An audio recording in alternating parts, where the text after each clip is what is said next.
chegou a hora de falarmos sobre saúde. Saúde em Dia, com o Dr. Albert Dixon. Seja bem-vindo, doutor Albert. Boa tarde. Boa tarde, Tiago. Boa tarde, Ana. Boa tarde a todos. Doutor Albert, a gente já começa liberando aqui o nosso microfone para as perguntas dos nossos ouvintes. Vini Marinho. Doutor Albert, se uma pessoa passar um mês depois do prazo de aplicação da segunda dose da Coronavac, o ideal seria o governo aplicar a terceira dose? Aqui é Liliane, estou ouvindo aqui de Natal. Agora a dúvida realmente é essa, mas está chegando a Coronavac agora essa semana, né? Mas se realmente essa pergunta é bem válida, porque na verdade é de 21 a 30 dias é o ideal para se aplicar a segunda dose da Coronavac. Passando disso, se você passar pelo menos, essa é uma média acima de 40, é interessante que você, no meu ponto de vista, comece tudo do zero, porque vai perder essa questão da imunidade. Mas eu acredito que o governo vai liberar, e já está chegando esse final de semana, as doses do Coronavac, e não vai atrasar esses mais de que 30 dias, não. Mas o senhor acha que seria necessário, portanto, uma terceira aplicação, né? Sim, seria necessário, é importante fazer, quem tiver condições, fazer o teste, né? Aquele teste que se faz a comprovação de teve caráter imunitário ou não a vacina. E se não tiver condições, o governo tem total responsabilidade de aplicar, começar do zero se ele atrasou. O Ministério da Saúde ainda não divulgou, né, doutor Albert, exatamente quais são os efeitos desse atraso na aplicação da segunda dose. Não se sabe, por exemplo, se a eficácia cai, né? Existe alguma perspectiva de quando as pessoas podem ficar mais tranquilas de que esse atraso não comprometeu a segurança e a eficácia da vacina? Realmente é um dado muito novo, né, isso. Então, assim, eu particularmente não vi nada de pesquisas que comprovam isso. Mas se a resolução da vacina diz que o prazo é tal e não cumpre, algo vai sair errado, com certeza. Doutor, tem pergunta chegando aqui. Pessoas com psoríase podem tomar a vacina contra o coronavírus? Pode sim. Psoríase é uma doença dermatológica que é devido exatamente a uma deficiência autoimune do paciente, mas isso não é contraindicação de forma nenhuma da vacina, não. Tem alguma contraindicação para tomar a vacina contra a Covid-19? Não, dizem que a pessoa tem alergia à vacina, mas eu nunca ouvi falar de alergia à vacina. Na verdade, a contraindicação é exatamente o período da idade, né? Abaixo de 18 anos não pode, criança não pode até então. A Pfizer começou um trabalho agora com adolescentes nos Estados Unidos para ver se usa eficácia ou não. Mulheres grávidas, só eu continuo dizendo, só grávidas só podem usar a Pfizer, e crianças também não podem. Então essa é a contraindicação. O restante da idade não tem nenhum problema. Pelo contrário, tem que usar, inclusive com comorbidade, porque é importante. Algumas mulheres grávidas ficam na dúvida se em qualquer momento da gestação elas podem aplicar a vacina da Pfizer. Tem alguma restrição de período? Não, nenhum momento. Pode usar em qualquer período, não tem contraindicação nenhuma fase não. Só a ivermectina que se usa depois da 12ª semana. Mas vacina não. Agora é importante dizer que, apesar dessa indicação aqui do Dr. Albert Dixon, não há ainda disponibilidade de vacina para gestantes de modo geral, a não ser aquelas que têm comorbidades associadas. Verdade. Da Pfizer é específico para comorbidade associada, mas vai chegar mais Pfizer agora, então ela vai ser mais específica para isso. Agora sim, não há estudos de Oxford para grávida. Então, se você estiver grávida me escutando e for tentar usar, você pode pesquisar aí, não há estudos de Oxford para a grávida. Então é melhor esperar a Pfizer, que é mais seguro. Vamos ouvir mais perguntas. Dr. Albert, é normal ter queda de cabelo e falta de sono após ter Covid? Meu nome é Luana e eu sou aqui de João Câmara. Muito boa essa pergunta. E muita gente perguntando dos sintomas, não, das sequelas pós-Covid. Pós-Covid é tudo novo. Na verdade, a doença do Covid, queria trazer essa informação, nós temos muita gente que teve Covid e está tendo queda de cabelo, perda de sono, dor no corpo, e principalmente esses 3 itens. Então, o que acontece? A doença e falta de motivação para sair, inclusive, de casa, levando, inclusive, a quadros depressivos. O que acontece? O quadro de Covid é um quadro bastante estressante. Você não sabe se vai viver ou morrer a família. Quando você tem um nível de estresse muito alto, o que vai acontecer? Existe uma vitamina chamada vitamina B12, que é a cobalamina. Ela dá uma reduzida muito significativa. E a cobalamina, ela já dá uma série de alterações no corpo, dentre os quais a falta dela pode dar fadiga, porque pode levar anemia, isso leva a fadiga. Pode ocorrer queda de cabelo muito abundantemente, principalmente as mulheres aqui no meio, a gente chama de alopécia. E isso tudo pela uma deficiência nutricional chamada vitamina B12. Inclusive, eu queria dar um dado relevante, que para potencializar, muitas vezes, muitos pacientes que não têm vitamina B12 nos níveis normais, a vacina não funciona. Porque a vitamina B12, ela faz parte da estruturação na parte neurológica do nosso corpo. A nossa bainha de mielina, ela é envolvimento que ocorre, por exemplo, como se fosse um fio. Aquela capa do fio de eletricidade, os nossos neurônios possuem essa capa chamada bainha de mielina, que é produzida e estimulada pela vitamina B12. Então, a vacinação é potencializada e é ajudada pelos níveis normais de vitamina B12. Então, se você está escutando aqui, é bom dosar a vitamina B12, porque a vacina, inclusive, não vai ter a eficácia que deveria se você tem níveis baixos de vitamina B12. E, geralmente, quem tem Covid baixa a vitamina B12 porque aumenta o nível de estresse. Aí toma um suplementozinho de vitamina B12 para voltar aos níveis normais? Qual é a indicação? A indicação. A vitamina B12, ela está em um alimento chamado fígado de boi. Então, o fígado de boi é um alimento que tem muita vitamina B12. As pessoas que têm gastroplastia, que fizeram a cirurgia bariátrica, não há absorção de vitamina B12. Então, isso aí é natural.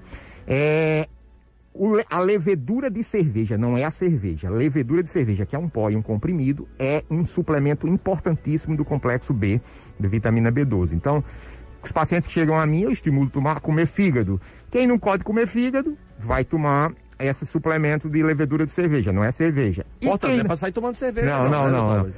A levedura de cerveja é antes da cerveja, é um pó que é. E a outra coisa, porque assim, os bebuns querem, né? Não, vai comer B12, é verdade. É já tá se levantando, vai tomar. E a outro ponto importante é usar metilcobalamina ou metilfolato e metilfolato. Existe a cianocobalamina e o cianofolato, que é a forma... Não tem um nome mais fácil, não? Não, é o nome da vitamina B12 é metilcobalamina, só que a formativa é metilcobalamina, não é cianocobalamina. Quando você vai na farmácia, pede vitamina B12, ele vende cianocobalamina. Então, o ideal é manipular com o nome metilcobalamina, geralmente a gente faz 5.000 unidades internacionais, 5.000 mcg, e a metilfolato 500 mcg. Eu posso aqui dizer a dosagem porque é uma vitamina, não é medicamento. Então eu posso dizer como metilcobalamina. Metilcobalamina, 5.000 mcg, ou metilfolato e metilfolato, porque os dois, um é vitamina B12 e outro é vitamina B9. Então isso é importante para quem for vacinado manter os níveis normais de vitamina B12, porque ela ajuda e potencializa inclusive a vacina. Isso é um dado muito relevante. E outro item importante é que todo mundo que tem Covid, com a carga de estresse muito grande, baixa a vitamina B12. Aí você tem queda de cabelo, fadiga, mal-estar, dificuldade de se levantar de manhã e principalmente dor no corpo. Tudo isso causado pela deficiência da vitamina B12. Sequela de Covid também costuma ser problemas renais, né? Problemas no fígado. Esses suplementos que o senhor fala, quem tem problema renal pode tomar? Pode, sem problema nenhum. A doença do Covid e pós-Covid, ela é uma doença deficiência de vitamina B12, que vai virar uma pandemia mundial, provavelmente, por conta da Covid, que está todo mundo lugar, né? Nós vamos ter aí uma doença na energia do nosso corpo, porque o Covid, quando na formativa, isso é um dado importante, ele estimula uma protease chamada protease PL viral, e ele baixa o biquinol, que é a coenzima Q10. Então, a coenzima Q10 é a pilha da mitocôndria, que dá energia ao nosso corpo. Aí você fica sem energia, então o Covid também tira energia. E por fim, além de ser mitocondrial, deficiência de vitamina B12, ela vai ter um ponto fundamental, que é o que você falou, é uma doença inflamatória. E a inflamação, ela perdura por meses, por 2 meses. Aí vai agredindo os órgãos nobres, fígado, rim, pulmão e por fim o coração. Doutor, desculpa, Ana, pois não, vai lá. Infelizmente, nem todo mundo tem condição de estar comprando suplemento alimentar, né? Tá mandando manipular suplemento alimentar. O que tem mais de natural que as pessoas possam fazer para melhorar essa... Antes dessa pergunta, doutor, é só pra gente frisar aqui no que diz respeito ao suplemento da vitamina B12. A nossa ouvinte Selma pergunta: metilcobalamina e a outra? Metilfolato. Metilfolato. Possível B12 e B9. Não, vende na farmácia na forma de cianocobalamina, que é uma versão antes da metilcobalamina. Metilcobalamina e metilfolato só vendem em farmácia de manipulação. Perfeito. A ciano compra na farmácia. Tanto para quem já teve Covid, como quem vai estar aí se vacinando já pode tomar. Sim, pode. É uma vitamina. Agora é bom ver os níveis, se estão normais. Os normais você pode fazer no sangue, sugerir inclusive, faz parte do pós-Covid, sugerir a vitamina B12 e a homocisteína. Toda vez que você... Olha como ela é interessante, a vitamina B12. Toda vez que cai a vitamina B12, aumenta a homocisteína, que é um marcador inflamatório. Então, com níveis baixos de vitamina B12, você vai se inflamar naturalmente e vai destruir órgãos nobres, como o fígado, com o rim. Então, só você colocando a vitamina B12 para vir aos níveis normais, você já desinflama, porque a homocisteína vai baixar. Agora sim, a pergunta da Ana, opções naturais. Opções naturais. Para a vitamina B12, eu já falei comer fígado e levedura de cerveja. Levedura de cerveja. Levedura de cerveja, não é cerveja. Mas quem toma cerveja também? Não, cerveja não vai aumentar a vitamina B12 nenhum, vai ficar barrigudo e vai aumentar a barriga, na verdade. Diminui a imunidade também, né? Diminui a imunidade, é verdade. E vai inibir a ação dos medicamentos. Mas assim, com relação à vitamina B, isso aí. Com relação à inflamação, é mudança de hábito. Os dois principais alimentos, algumas pessoas vão ficar com raiva de mim do que eu vou dizer isso aqui, mas que mais inflamam são as gorduras trans. Quais são as gorduras trans? Óleo de soja e margarina. Alimento que nós temos na nossa casa todo dia. São os grandes inflamatórios, grandes alimentos inflamatórios. Troca por leite, então. Troca por manteiga, que é menos inflamatório, e óleo de coco na fritura, ou banha de porco que nossos avós usavam. Azeite. Então, tudo isso são inflamatórios. Então, isso potencializa. Com relação à inflamação, nós falamos. Com relação à questão da vitamina. E com relação a mitocôndrias, as mitocôndrias precisam ser energizadas novamente. Então, é preciso usar a coenzima Q10, principalmente quem usa... Que é cara, hein, doutor? É cara. E aí? Pode manipular na forma ubiquinol, ou pode usar uma fruta que hoje... A última vitamina descoberta no mundo chama-se pirroloquinolinoquinona. É um nome difícil. Tá mas é isso aí. Pirroloquinolinoquinona está na fruta chamada kiwi. Kiwi, então eu estimulo comer kiwi. O senhor quer que eu coma fígado e kiwi? Fígado e kiwi, é uma batata quente, é uma batata quente. Eu gosto dos dois. Kiwi é bom, agora fígado é mais... Não, fígado de uma cebolada é bom. Fígado é bom, a cebolada é bom. Minha esposa ama fígado de Eu não gosto de nenhum dos dois, mas né, tem que né? Vale, Arthur. Eu também aqui como paciente também, doutor, que é o seguinte, quem tem problemas com os níveis de ácido úrico, potencializa mais a Covid. Boa pergunta, excelente pergunta. Eu digo porque eu tenho, viu? Ácido úrico, olha só que pergunta importante que ele fez. Ácido úrico é um dos marcadores inflamatórios, inclusive é importante pedir após o Covid. Por quê? Ácido úrico tem uma relação muito grande com níveis inflamatórios. Então isso pode levar a problemas futuros. O que estimula o ácido úrico? Frutose. Então, suco de fruta estimula muito o nível de ácido úrico. Então, eu sugiro que você pare de tomar suco e coma fruta. Porque o suco aumenta a frutose, aumenta muito o nível de ácido úrico. E outra coisa é carne vermelha. Então, carne vermelha aumenta nível muito alto de ferritina e de ácido úrico. Então, se você gosta de carne vermelha e camarão, dá uma reduzida aí, porque isso é muito importante. Deixa eu lhe perguntar uma coisa. Ferritina, né? O exame está marcando a ferritina alta, mas a pessoa está com deficiência de ferro, está com anemia. Pode isso? Pode suplementar com ferro mesmo, estando com a ferritina alta? Porque a ferritina, ela não é o ferro, ela é o transportador do ferro. Entendi. Então, o ferro baixo, geralmente baixa também a ferritina, porque se não tem a mercadoria, não vai ter o transporte. Então, o corpo é muito inteligente. Então, a ferritina é outro marcador inflamatório. Não existe tratamento, existe mudança de hábito. A ferritina geralmente ocorre por conta de quê? Comer feijão preto, comer carne vermelha e comer camarão. Essas comidas estimulam muito o nível de ferritina. E qual o tratamento? Transfusão sanguínea baixa o nível de ferritina. Então, ferritina é outro marcador inflamatório. Mais fácil deixar de comer. É mais fácil deixar de comer do que fazer transfusão. A transfusão tem gente que não quer fazer transfusão, mas ele dá uma reduzida bastante na ferritina. Agora, ácido úrico, ferritina e homocisteína são os 3 marcadores inflamatórios hoje muito significativos para dar problema de saúde. Doutor Albert, vamos para mais uma pergunta dos ouvintes? Vamos lá. Boa tarde.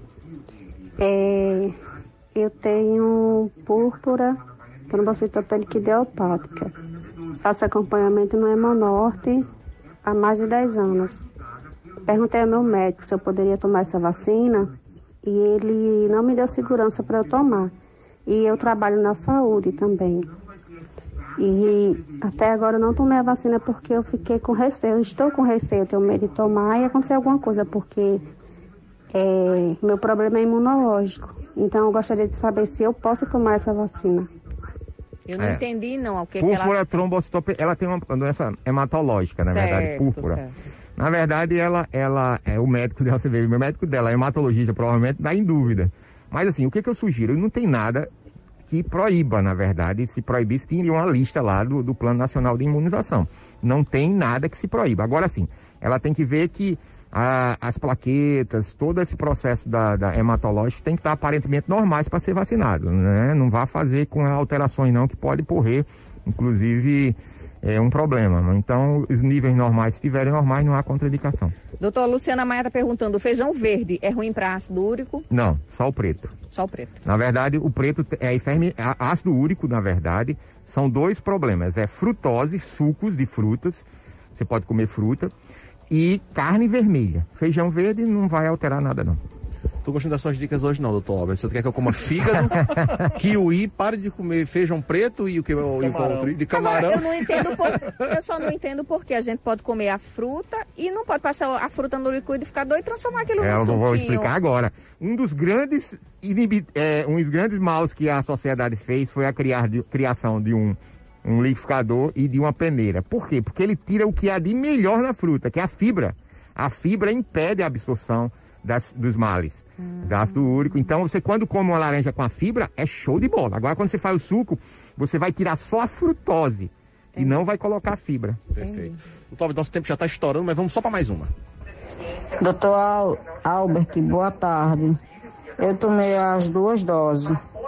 Tem perigo ainda que possa pegar o Covid, mas eu já tive também em janeiro. O meu foi assintomático. Aqui é Cida, aqui de Traíras. Boa tarde. Ela na verdade está bem imunizada, né? Ela já teve, como se fosse uma vacina, que a melhor vacina que tem é quando você tem a doença, infelizmente. Depois, teve 2 doses. Então, assim, o risco aí é bem reduzido dela pegar o Covid. Muito reduzido. Doutor Albert Dickson, a gente tem sempre o prazer de tê-lo aqui toda segunda-feira com o quadro Saúde em Dia, o senhor trazendo sempre muita informação, dicas preciosas, é um acesso, né, que os nossos ouvintes têm ao médico com tanta informação.